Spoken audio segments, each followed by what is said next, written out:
and these different mystical healing plant mixtures. So we can make it, we can create it, but it takes sensory deprivation. So what happens during that time is your reality starts to disintegrate, because the majority of information, 70 plus of your brain input, is coming from your visual sense. So as you eliminate that visual sense, your brain has to rewire. It spends 8 days and then another 8 days after that, 16 days rewiring. And then in the process of coming back to the light, your reality has to reassemble itself. And in that reassembling is where you see in between the realities, right? Which is your own inner reality or your spiritual reality and the external reality. And it's in that reassemblance that you start to see some of these geometric patterns, and you start to see the Mobius strip of life. That means time simultaneously with depth, height, so four-dimensional reality. And so this is all from some other people's experiences. I have not experienced this myself, but it has been tested and done over and over again. And what is shown is the brain itself does make these healing molecules. So, but it requires a great sacrifice. Darkroom therapy is an intense thing. Now, if you look back into the Puranas and the ancient tales of India, it's filled with these yogis like Yogi Bhogantar, which you see right up there. You see him in the picture. He's inside the anthill. You see? That's to signify that he went inside of a dark room, inside of a cave, right? And you see he's got his plant mixtures and everything, and you see the snakes, and he would combine drinking plants and darkroom therapy, or cave meditation.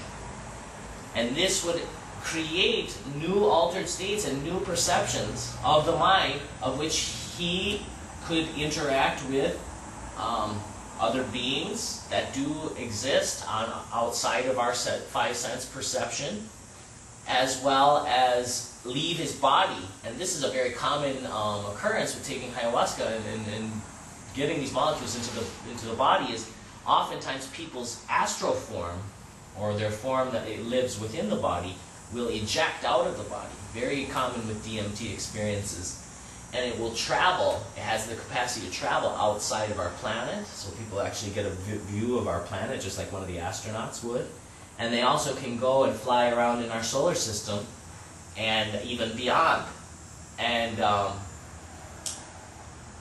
what a lot of people describe is then reaffirmed by science, by things like NASA and by different mathematical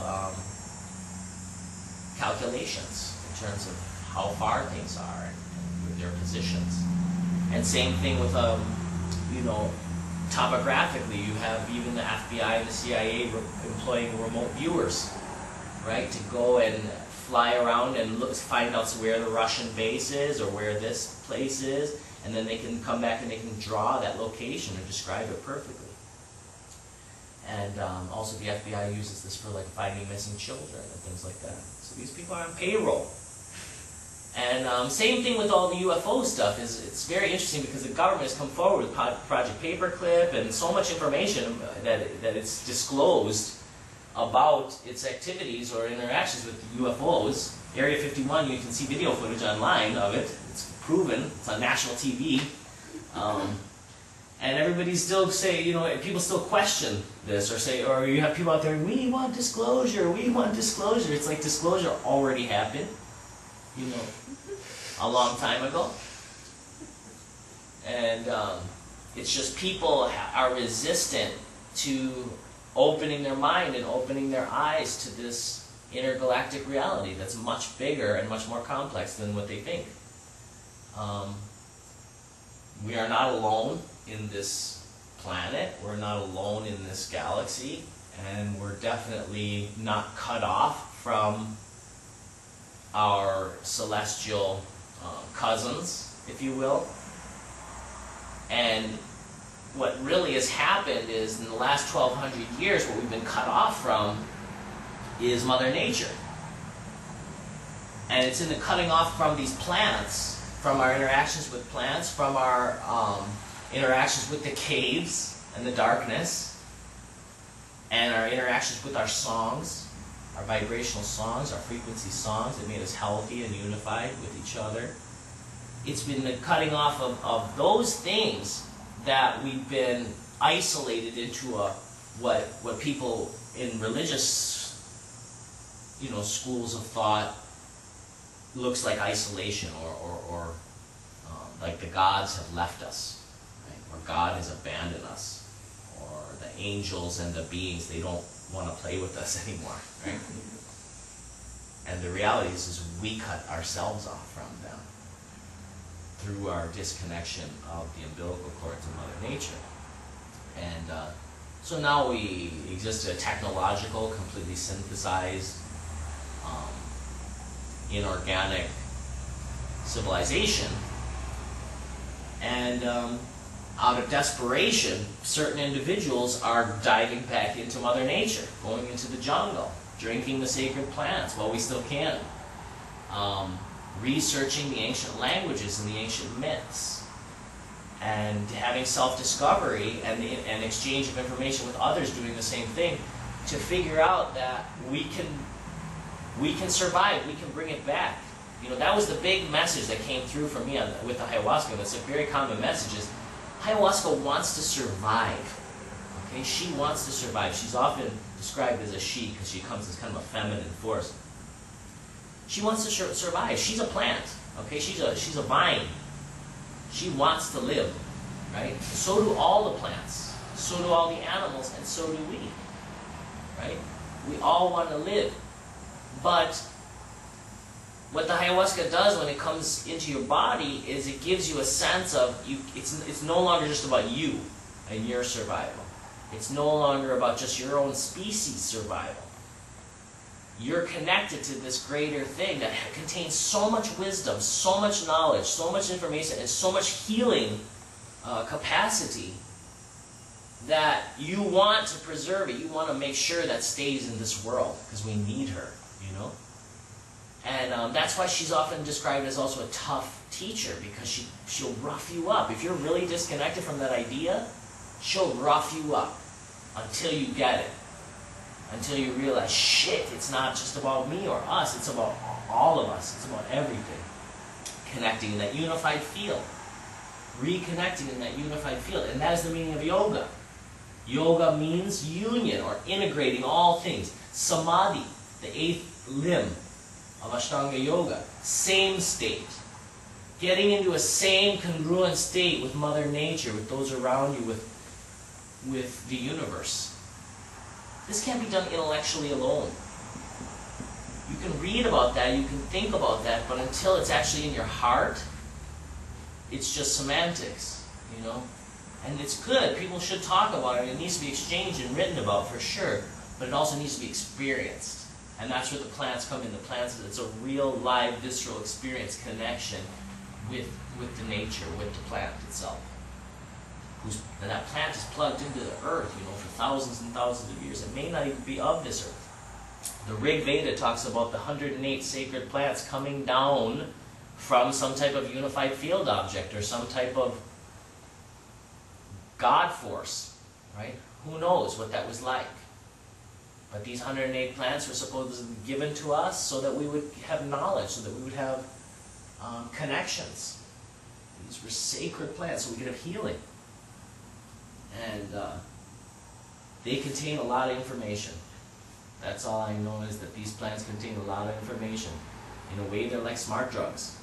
You go from not knowing to having your reality tunnel expanded just a little bit. Yeah. In the Garden of Eden, the tree of good and evil, the knowledge. Yeah, the tree of the knowledge of good and evil. Exactly. Taking us from a state of not knowing or not being able to categorize. What is the knowledge of good and evil? All that is novelty, right? It gave us novelty. Animals don't have novelty per se, right? They just have survival instincts. They don't have this ability to really say, I like that, that's good, but that sucks, and I don't like that very much. Right? That's the knowledge of good and evil. Right?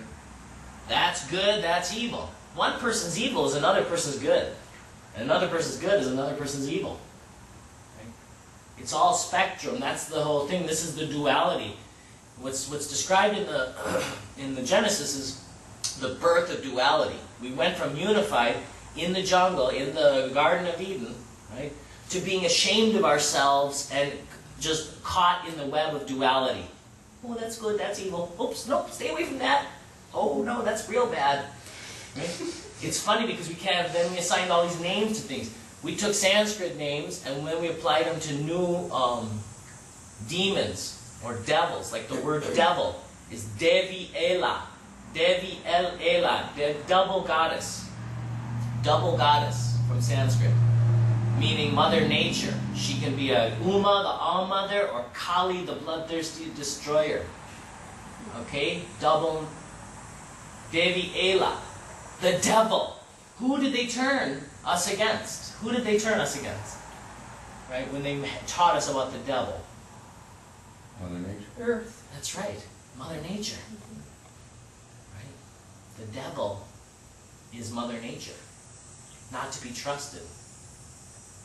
Your own nature. Sex. So bad. Your very biological imperative. Your most fundamental biological imperative. Mother Nature. Bad. Right? Don't trust. Don't take the plants. Oh, you're a witch. What are you brewing there? Let's burn her. All of these people are still taking these secret plants and having these secret ceremonies and singing these songs. We don't like it. Kill them, burn them. Disconnect everybody from nature. Right? Fully. Well, let me tell you, I was just spending time with the Shabibo people. Used to be called the Ashanika. That means the ones who walk naked. Okay? They still walk naked in the jungle. They're still in the Garden of Eden. Okay? It didn't happen everywhere like that. Didn't happen everywhere like that. Yeah, good thing. But those people are running few and far between now on earth. And their knowledge and their songs and their secret recipes for these different brews are also in danger, really.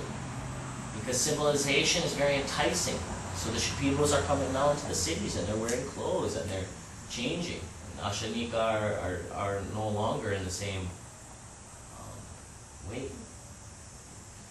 So everything changes, but the important thing is that we don't forget completely Mother Nature and the body as being such a divine vehicle and such a divine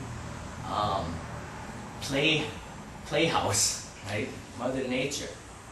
So wonderful. There are vibrations within Mother Nature that are very healing. The sounds of the different insects. The plants themselves, when we ingest them, obviously our food, continuous bounty. Cures for ailments that we have. Like I said, ayahuasca, these molecules cure 27 incurable diseases. They virtually stop leukemia and can reverse it. Cancer, Parkinson's, Alzheimer's, all these are greatly reduced and even cured through use with these plants.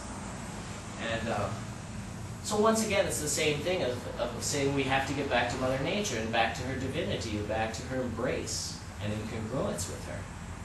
And that's where things like practices like yoga, which help you with your self-discipline, you know,